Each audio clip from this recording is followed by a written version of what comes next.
Welcome to the Ancasta Hub. On today's show, we're going to be chatting to Thom, who is the European brand manager for Protector Boats.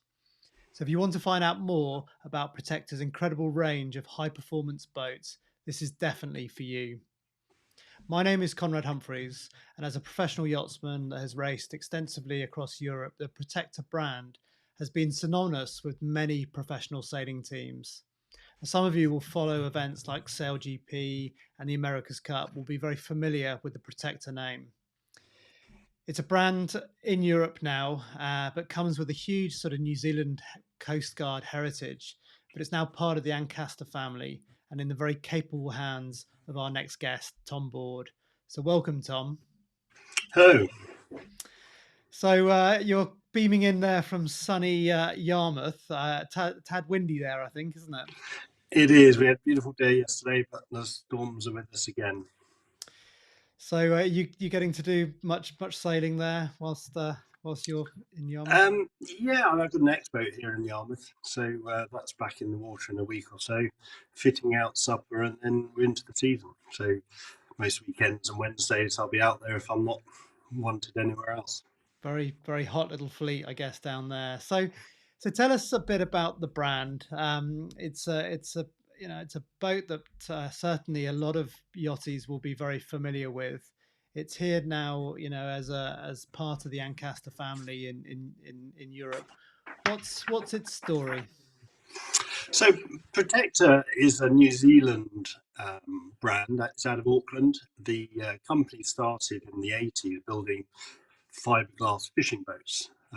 As I'm sure you well know, New Zealand's famous for sheep and boats, and everyone's out there. And even today, if you spend any time around the coast of New Zealand, you'll find these white fishing boats under the Legend brand, which is the other side of the Protector group. Um, but out being a local to New Zealand and Auckland, where the Coast Guard is based, they were approached to build something a bit different because the harsh environment of the coastal waters of New Zealand. Yeah. Um, what's quite often forgotten with ribs, rigid inflatable boats, is the hull form is quite a different approach. So it's quite a narrow entry, and the tubes are not just a fender; they're actually to disperse the energy of crashing into the wave.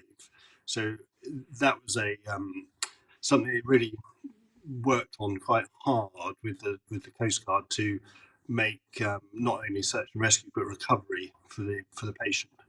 So by the mid '90s, they had a what we see today as a protector, a rigid inflatable boat, which was used by the Coast Guard and Customs and Border Control. So that's the sort of background to it. But the spark which built the brand was the America's Cup going to Auckland.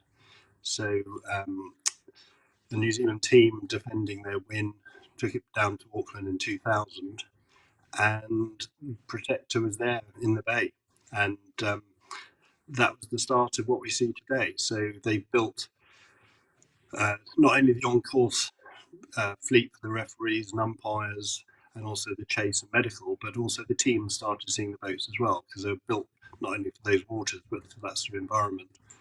And as a boat itself, it's never been underpowered.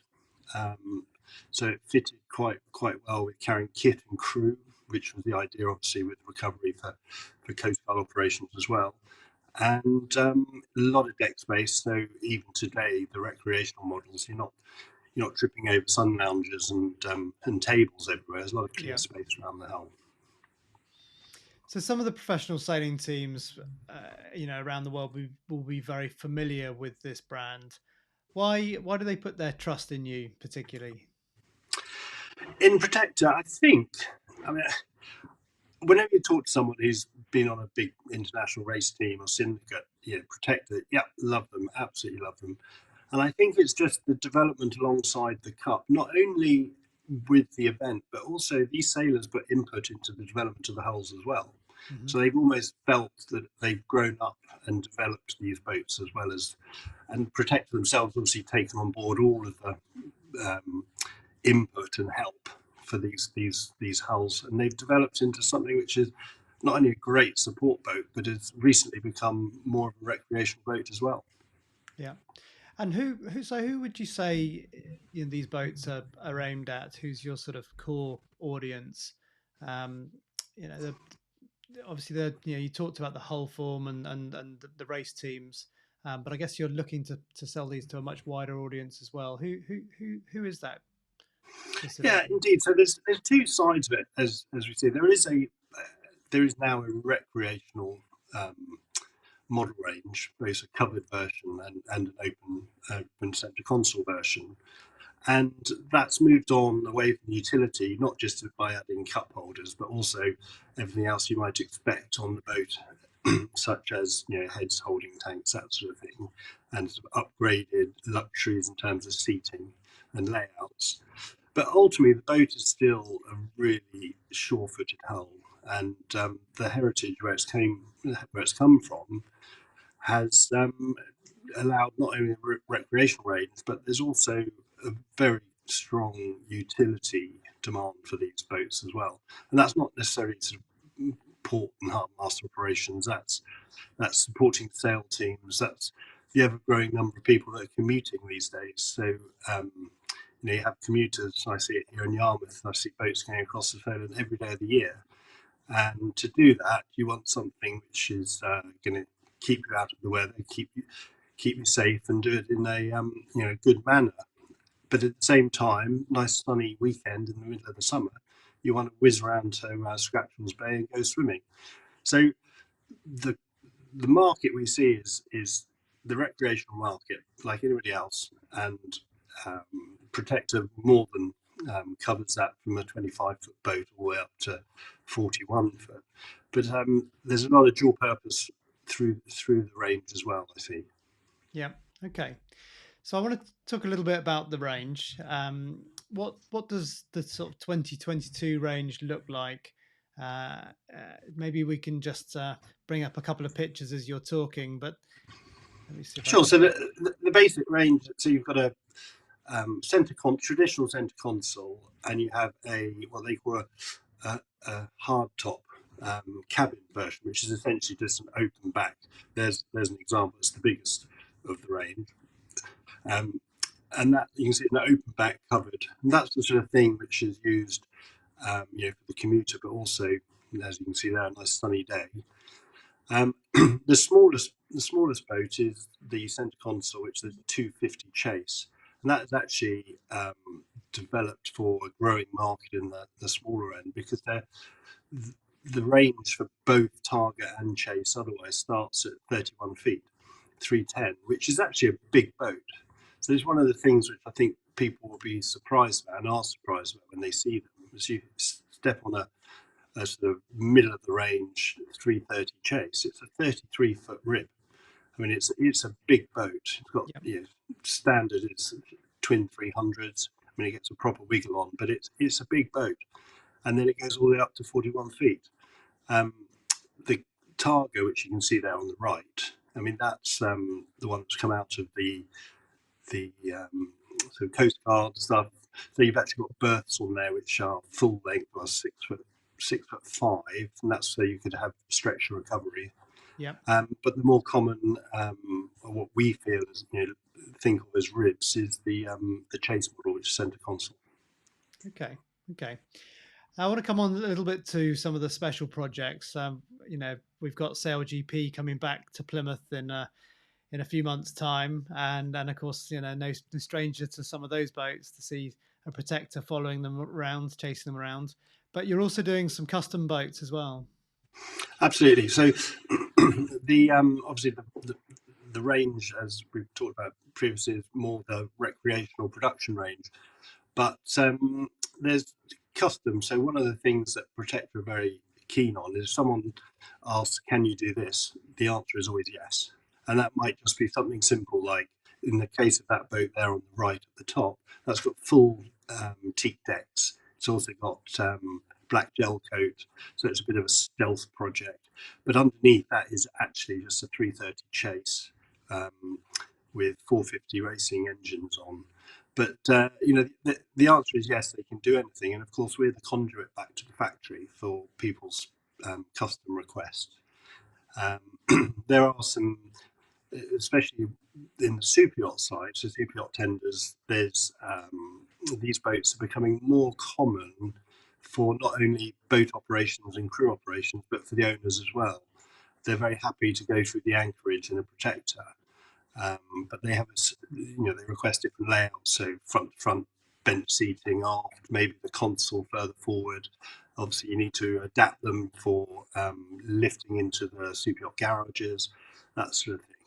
But effectively, the answer is yes for the customer side, and that's become more apparent with the super yacht stuff. And of course, we're up here in Europe, so most of the big super yacht manufacturers and designers sit here in Northern Europe. So we're not 13 hours away on a phone call. We're right next door. In an hour, we can be in any of the yards or with the owners in London or south of France. Yeah, yeah. So you're now part of the Ancasta family. Tell us a little bit about that relationship between Protector Europe and Ancasta. Yeah, so PB Europe is a 100% subsidiary of the Ancasta Group. We're a standalone company in the group. And the Protector range is available on ancasta.com. Everything's up there. But what you can see just from scrolling a bit through that website is we are offering everything else that goes with the Protector range. So on the PB Europe website, you get much more familiar, hands-on. It's a better tool for understanding range, what can be done, what has been done, and effectively we are, because we're the dealer for the whole of Europe. We're reaching across the whole of Europe with this PB Europe brand. That website is the go-to. I mean, we were talking earlier, and I was saying the America's Cup's coming back up here to Barcelona in 2024.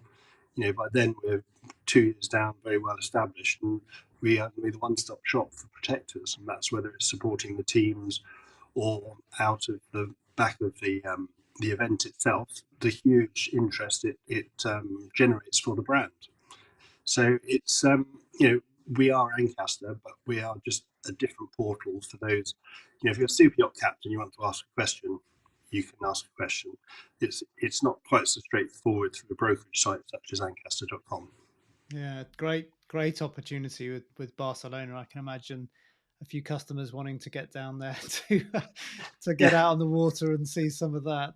Um, absolutely, and of course, Protect will be up here as well as the boss and everyone will be up here, so we'll be putting on a bit of a show. But as you mentioned earlier, SailGP, we've supplied a boat to one of the teams already, and that's a great opportunity for us. yeah, yeah. And so, what can buyers expect from the sort of Ancasta relationship in particular? Obviously, they're kind of getting quite a good reputation for their sort of aftercare sales and so on. And I guess that's the beauty of being part of the wider group. Yeah, yeah, absolutely. One of the things Protected don't do is give a dealer a badge to hang above the door and let's say get on with it. One of the things that um, made us very attractive to the company itself was the whole set up resources that Ancasta has. So we have all the we have all the sales and service and maintenance. We have all the after sales and warranty care. We have within Ancasta Yacht Services, which we're now also appointed Mercury Sales and Service, because the Protector Boat ranges are Mercury engines. So we can really do everything to support the customer, whether it be commercial utility customer or the recreational customer. Fantastic. Well, that's been really interesting, Tom.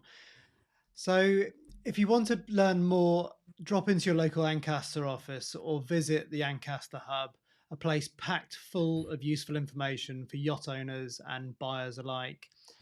And if you want to ask Tom a question, well, actually, let's ask him. Tom, where can people find you?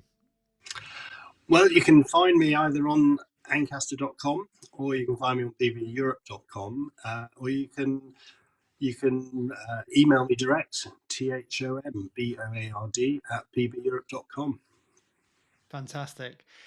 Thanks again to our special guest, Tom Board, and we'll see you next time.